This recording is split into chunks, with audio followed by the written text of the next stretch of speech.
Hi, welcome to our show Around Thurston County. I'm your host, Patrick Babineau. Around Thurston County is an in-depth look at local and state issues that impact our lives. It's about the people and places that make Thurston County an interesting place in which to live and work. In today's show, we'll be talking about revitalizing our economy by modernizing our manufacturing sector and investing in new clean tech manufacturing, which could help make our region and Washington state a leader in the clean tech manufacturing economy. Today, we are in downtown Olympia and are very pleased to have our special guest, Congressman Jay Inslee. Jay is a recognized leader on clean energy and the job creation potential it holds. He's fought for investments in innovative energy sources such as biofuels, solar, and wind, and has helped create businesses across Washington produce and consume clean energy, creating jobs here at home.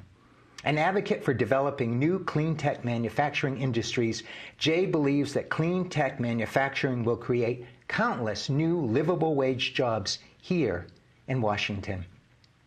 Jay received his BA in economics from the University of Washington and his law degree from Willamette University School of Law. Jay practiced law for 10 years in Selah, Washington, where he also served as prosecuting attorney. He first got into public service to fight for a new public high school in Selah in 1985. He then went on to represent the 14th Legislative District in the Washington State House of Representatives. In 1992, Jay was elected to the U.S. Congress representing the 4th District from Eastern Washington. The Inslee family later moved back to the Puget Sound region, and Jay was elected to the U.S. Congress from Washington's 1st District and has served that district and our state from 1998 to 2012.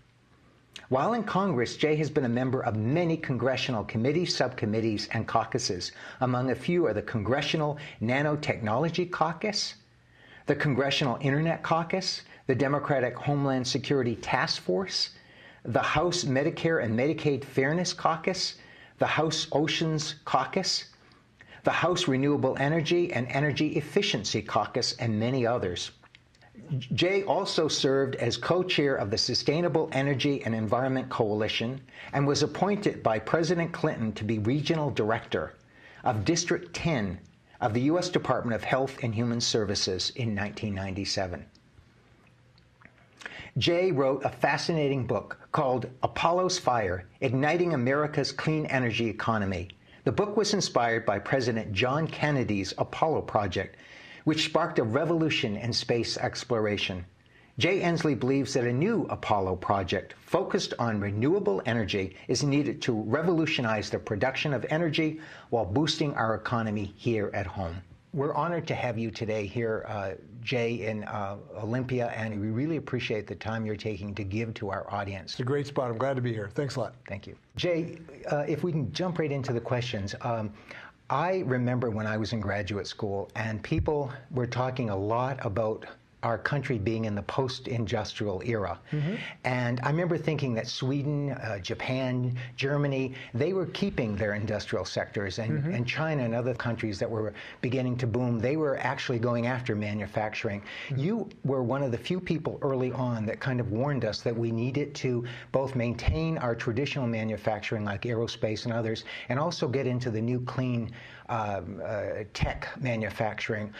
Could you talk to us a little bit about the fact that you were one of the first people to really warn us about that? Well, I didn't want it to be so much as a warning as a vision statement that mm-hmm. our state could continue to lead the world in a variety of new industries, mm-hmm. and that we should not ignore the importance of manufacturing as part of those industries. Right. Look, you think of aerospace, we led the first technological revolution in aerospace, and now the really bright spot in the manufacturing economy, the whole country is Boeing and the associated contractors with Boeing right here in Washington State. Right. You look at the manufacturing capability of the clean tech sector, mm-hmm. and it's enormous. You know, we have to essentially, and will, I believe, be replacing our old fossil fuel-based energy system. Right. Over time. That's going to take decades, but right. in that transition, there are tremendous manufacturing opportunities. You know, you go to Marysville, it's kind of interesting little trivia. The world's most durable solar cell is made in Marysville, Washington, Silicon Energy plant. The largest manufacturer of the silicon substrate that goes into solar panels is where? It's in Moses Lake, Washington, the REC company. Great. So you're looking at all over the state of Washington. We have opportunities for manufacturing. I was at Martinet Shipbuilding in Tacoma a week or so ago. They're going to hopefully build an electric hybrid lithium-ion battery tugboat that has the capability to push and pull the largest aircraft carriers in the world. So this is an opportunity for a manufacturing base, and it's around the idea that we are going to be leading the world in technological revolution. You think of biotechnology, you know, right now biotechnologies, you think of it in the lab, but it is also a manufacturing process. You know, we manufacture these products for our pharmaceuticals. You have to invent them, you have to test them, but you do have to manufacture them. And that helps everyone from the technical person who's got a technical degree from a technical college here, to the Bachelor of Arts marketing person, to the the post-PhD biochemist. So we want an economy that's going to have a place for all of us, and an educational system to make sure that we've got people to fill those spots. That's a vision for our state, and I'm happy to have maybe been out in the lead on it, and we're going to make sure this happens right here in Washington State. Wonderful. What should be done specifically to improve our manufacturing sector here in Washington, like our aerospace industry, which is very important to us for getting out of this current recession? Well, this is probably the most important issue for the next governor, and that's why we need a governor who really has both a vision on how to build these industrial clusters, including manufacture, and the experience to know how to do that. And I think that really is job number 1, 2, and 3 for the next governor. So we are propounding, this is a big question, we could talk all day about this, but we have a very substantial, comprehensive plan to do exactly what you've said. In fact, you can find it at jayinslee.com. And at jayinslee.com, we are chock-a-block full of what we do have to do. I just mentioned some things very quickly that we have proposed doing. First, we have proposed helping to commercialize technology so that we can start small businesses in our state. Great. By having a much more rapid commercialization of new research and development that we've done at our universities. So when we think of a scientist in the applied physics lab at the UW might have a crackerjack idea, an invention, but we have to have a way to get that actually into a small business and then commercialize and grow that small business. Our state's really not doing a very good job on that right now. Where we have done it, it's been spectacularly successful. You look at the companies that have come out of the UW. There's a little company called Energy 2 that's one of the world's leaders in ultracapacitors that you can put on a lithium-ion battery and significantly increase its capacity. It's spun out of the physics lab at the University of Washington. Wow. So we need to accelerate the number of times that happen. And when we do this, look, there is big growth potential here. If we get at least half as good, for instance, as they're doing in Utah on commercialization, we would generate $3 billion of economic activity in this state, because these spin-offs from very high-tech companies are 6 times more likely to be successful than the average startup. So this is a great opportunity for us. That's just one of our ideas. We've got a host of others, including reforming our tax system so that we help these small businesses rather than hurt them, to give them tradable tax credits, to give them a hiring B&O tax credit, to really eliminate some of the old loopholes that aren't really helping grow the economy, and focus them on the new businesses that can. Then we have the whole educational responsibility. You know, if we're going to have these great new businesses, they've got to have people to hire. And we are very deficient right now in graduating people, particularly in the high-tech science, math degrees right now. We're 5th.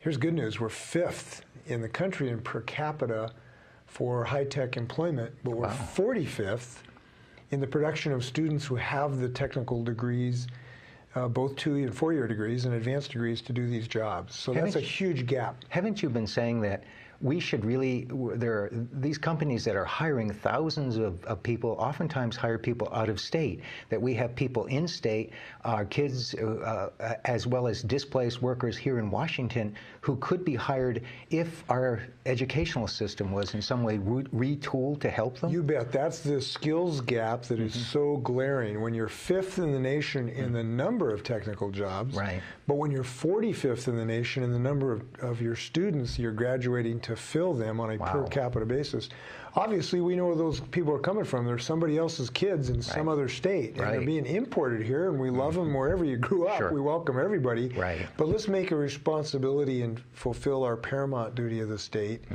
And that paramount duty of the state is to educate our kids and get them in a position to fill these skills jobs. Now, I know we can do this if we set our mind to it. We are a can-do state. We are a visionary state. We are an optimistic state. Right. We need to use those talents to really get a system that's going to give our kids a shot at a middle-class existence. And this is how we do it. You mentioned that there are 6 key industry clusters that we need to protect and nurture. What are they, and how should we actually be supporting them? Well, it's we think that we should focus on our real talent base. And our real talent base here is innovation.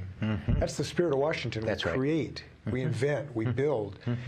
And we can do this in aerospace. We can do this in biotechnology. We can do this in clean energy. We can do this in information technology. We can do this in military advanced research. And we can do this in agriculture.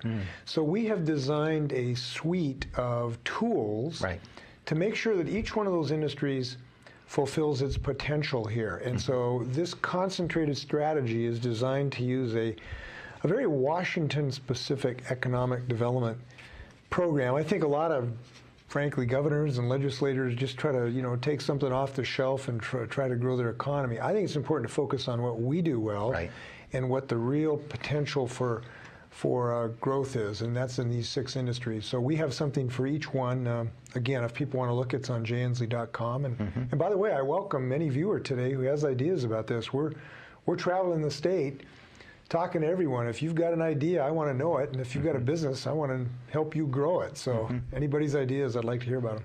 You've been talking for a long time. Part of a good economy is to have the energy to make that economy work, and to have clean energy that also protects our environment, and to also have energy that allows us as a state and a country to be more energy independent. Can you talk to us a little bit about how that would help our local economy here in Washington? Well, the way it helps is really quite straightforward. We build things instead of importing our energy from Saudi Arabia for our cars, or from Appalachia for our coal. We want to have homegrown jobs with homegrown energy that is clean, that does not destroy our state.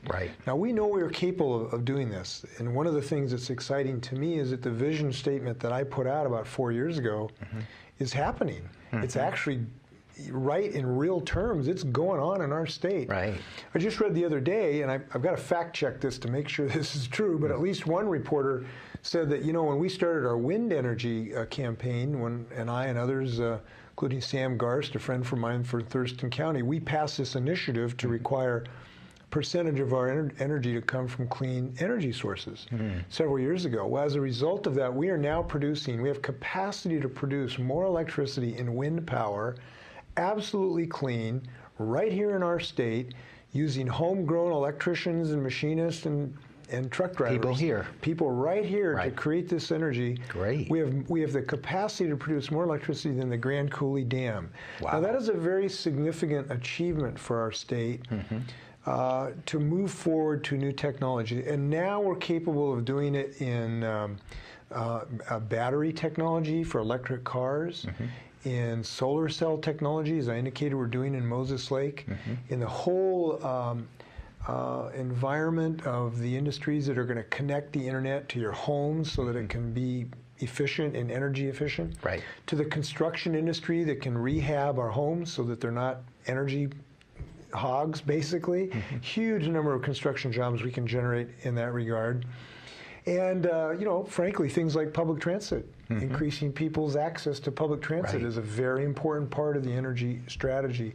Now, this is important, obviously, for the direct jobs for the people who will work in these industries and are working today. Right. But it's also helped in a way people don't think about. You know, you have the shellfish industry here in Thurston County. Some of the best oysters in the world, although I was in Willapa Bay, they were arguing the other day, they were the best. So maybe we'll say this in Thai maybe when I'm governor. But that's right. But, you know, we have a big shellfish industry in this part of Puget Sound. Well, it is threatened by the pollution that the coal and oil industry is putting out. That carbon dioxide is a pollutant. It's going in the water. It acidifies Puget Sound, and it's making it more difficult for, you know, very small infant or larva oysters to be able to calcify, get the calcium out of the water. Right. So this is a 2 or 3 for industrial development. We want to keep our oyster industry going too, and our fishing industry, and those are dependent, and our forest products industry, which are dependent on clean air and clean water and a temperature that doesn't change dramatically. Right. So I'm very excited about this. I just think the sky's the limit for our state. It's what we do, and we led the first technological revolution in aerospace. We led the second in computers and software. That's right. And now we're going to lead the third in clean energy and biotechnology. I'm very excited about it. Excellent. You mentioned earlier about efficiency, heating efficiency. We have a fairly high senior population in Washington State, and according to the projections, that's going to increase significantly over the next 20 years as the boomers age. How does the clean tech manufacturing boom that you're envisioning and you've worked so hard for, how does that tie in, for example, to the lives of seniors? I think a variety of ways. First, I'll mention being comfortable in your home. Right. Look, if you're living in a drafty old home and you're paying huge electric or gas bills to heat your home on a fixed income, and those prices just keep going up for although gas hasn't been bad lately because there's been a huge drilling glut, but over time we know the fossil fuel industry's costs tend to go up. Right. So by helping you finance a way to bring insulation, caulking in your windows, pretty simple things, but if you're an old person, you're maybe not the person to be laying insulation in your home, so you got to hire somebody. Well, we have a proposal to help you finance that so that you can essentially pay back a loan with your electric bill, if you will, and it's a very simple way to do it.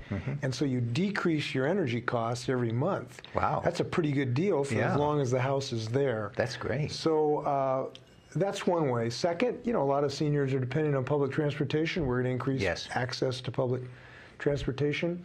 I'll mention something other that, as a father of one of the cutest 6-week-old granddaughters in the state, grandfather, Zoe Ann Inslee, and Brody Inslee are 3-year-old. I'm a grandparent now. And when you become a grandparent, you start to think a little different time scale. Right. And I'm starting to think for Brody and Zoe, who are 3 and 6 weeks now, what's Washington going to be like for them when they're 60 and 70 years of age?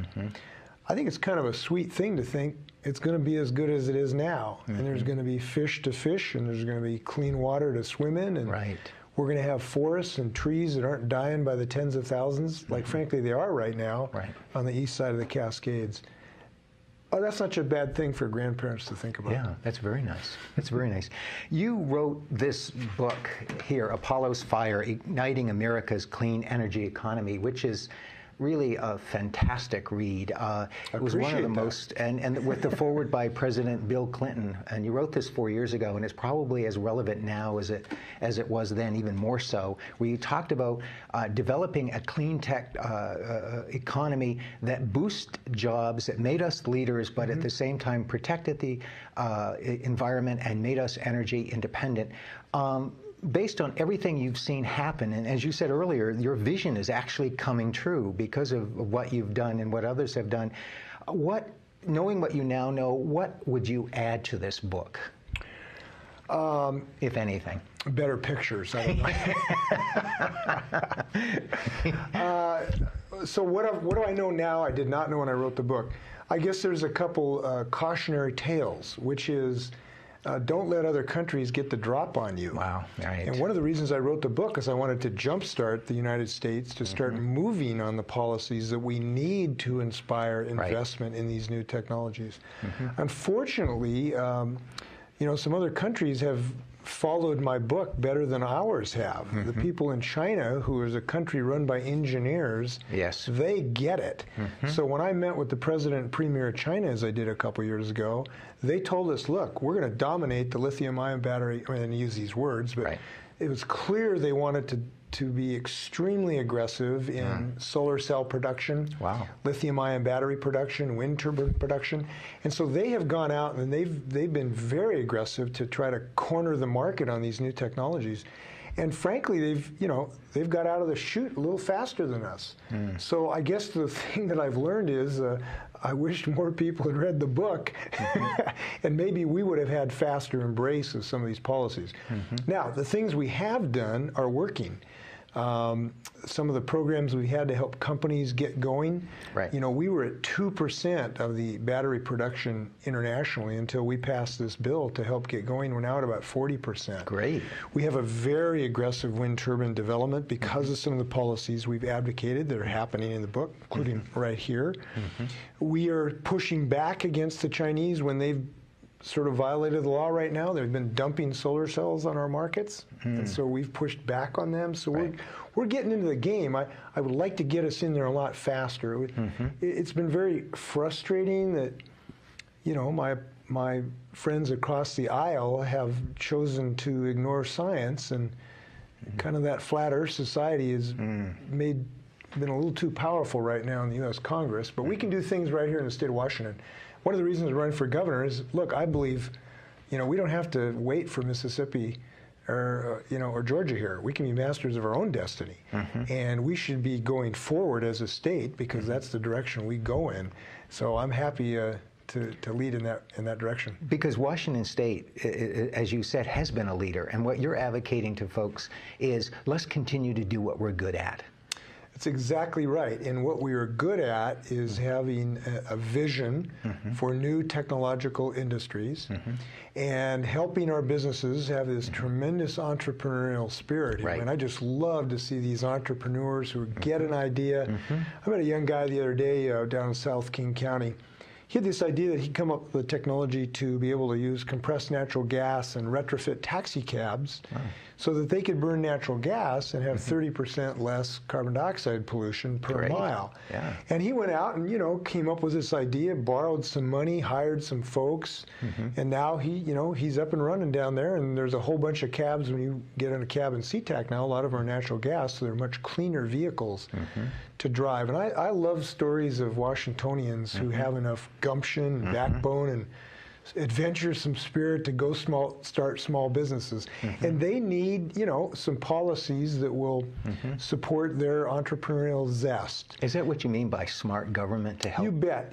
It's recognizing that small businesses are the largest growth in jobs and having some smart things to help small businesses move ahead. That's a tax policy that helps them in their early days when they're struggling for capital. That's why we have a tradable tax credit to help them. It's getting to be able to transfer technology from the college into their business. That's why we're going to accelerate the ability to do these transitions. It's having a governor who's going to be personally involved and help build these businesses. And so I'm already in the job of trying to bring businesses here. I was in California about 3 weeks ago talking to a solar cell manufacturer and a lithium-ion battery nanotechnology company, trying to get them to look at Washington and maybe come up to. And they're looking at us seriously.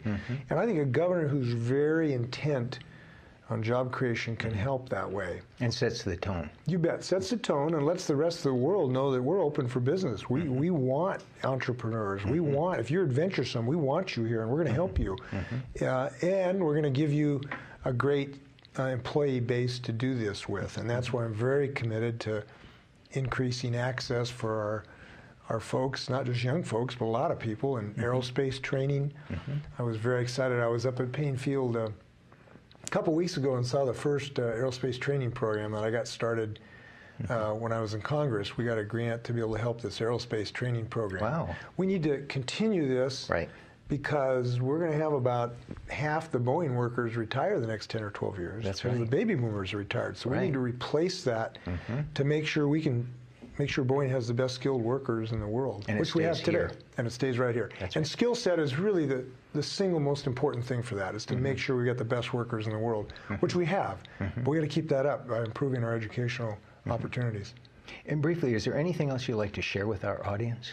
Well, I'd like to share a lot. I hope that they'll share with me their ideas and concerns, and I'm very serious about that. I'm a full-time candidate for the position of governor. That's right. I'm all in. I'm going to put everything on the field, and I'm going to listen to everyone. And if a person has a problem, I want to know it. And if they have a business, I want to help grow it. And I'm serious about that. So I guess I would say to your listeners, if they have an idea or a suggestion or a critique, get a hold of us, give us a call. We're at jayinslee.com. And because we want to make this a real team effort of 6 million plus Washingtonians who are optimistic, entrepreneurial, and always want our state to move forward. And I think that's what stakes in this governor's race. I'm a candidate who wants us to keep moving forward. And we always ask this of our guests, what are one or two of the things that you like most about visiting Thurston County region? Well, this show, of course, that's number one. Thank you. I really like Thurston County. Kind of started my life here. My dad was a teacher, and his first job was at Tenino, teaching in Tenino. Wow. And my dad had two great jobs in his career. One is he taught at Garfield High School, and one of his students we think might have been Jimi Hendrix. Wow. So that was a thrill. And the other is he moonlighted his first teaching job cleaning out the fermentation tanks at the old Olympia Brewery. So we have a legacy here in Thurston County you do. That's that great. is multi-generational, and it's still the water in my mind. That's wonderful. Thank you so much for being here. We really appreciate Thank you, and I'm coming happy to Olympia. anybody who wants to talk about other things, marriage equality that I'm championing, or education, just give us a call. Thank you very much. Thank you. Thank you for coming. Take care. Thanks for watching our show today with our special guest, Jay Inslee. Please plan to look for our future shows and check us out on our Facebook page and on our YouTube channel. I'm Patrick Babineau for Around Thurston County, and we look forward to seeing you again soon. Bye.